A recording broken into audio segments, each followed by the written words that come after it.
விவசாயத்திற்காக வாங்கி சென்ற மாடுகள் பறிமுதல் செய்யப்பட்டதால் தங்களின் வாழ்வாதாரம் பாதிக்கப்பட்டுள்ளதாக விவசாயிகள் வேதனை தெரிவித்துள்ளனர்.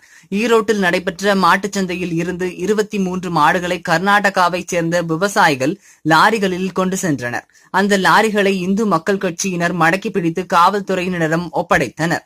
அனுமதிக்கப்பட்ட அளவை விட லாரிகளில் மாடுகளை ஏற்றியதாகவும் மாடுகளுக்கு தீவனம் மற்றும் தண்ணீர் வழங்கவில்லை என்றும் காவல்துறையினர் வழக்கு பதிவு செய்து மாடுகளை பறிமுதல் செய்தனர். சம்பவம் குறித்து பேசிய விவசாயிகள் வீட்டில் இருந்து நகை உள்ளிட்ட பொருட்களை அடமானம் வைத்தே விவசாயத்திற்காக மாடுகளை வாங்கி சென்றதாகவும், ஆனால் எதிர்பாராத விதமாக இந்த சம்பவம் நிகழ்ந்துள்ளதால் செய்வதறியாது அதிர்ச்சியில் இருப்பதாகவும் தெரிவித்தனர். கர்நாடகாவைச் சேர்ந்த கெமராஜ் என்ற விவசாயி பேசுகையில், பால் வியாபாரம் செய்து பிழைப்பு நடத்தி வருவதாகவும் ஈரோட்டு சந்தையிலிருந்து மாடுகளை வாங்கி சென்று கொண்டிருந்ததாகவும் தெரிவித்தார்.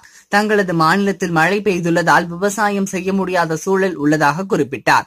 மாடுகளை காவல்துறையினர் பறிமுதல் செய்துள்ளதால் உணவின்றி என்ன செய்வது என்று தெரியாமல் உள்ளதாக விவசாயிகள் வேதனை தெரிவித்தனர். விவசாயத்திற்காகவும் கறவைக்காகவும் கொண்டு செல்லும் மாடுகளை தவறான தகவல்களால் பறிமுதல் செய்வதாக விவசாயிகள் புகார் தெரிவித்துள்ளனர். இதுபோன்ற செய்திகளை உடனுக்குடன் அறிய டாப் நியூஸ் சேனலை சப்ஸ்கிரைப் செய்யுங்கள். நன்றி, வணக்கம்.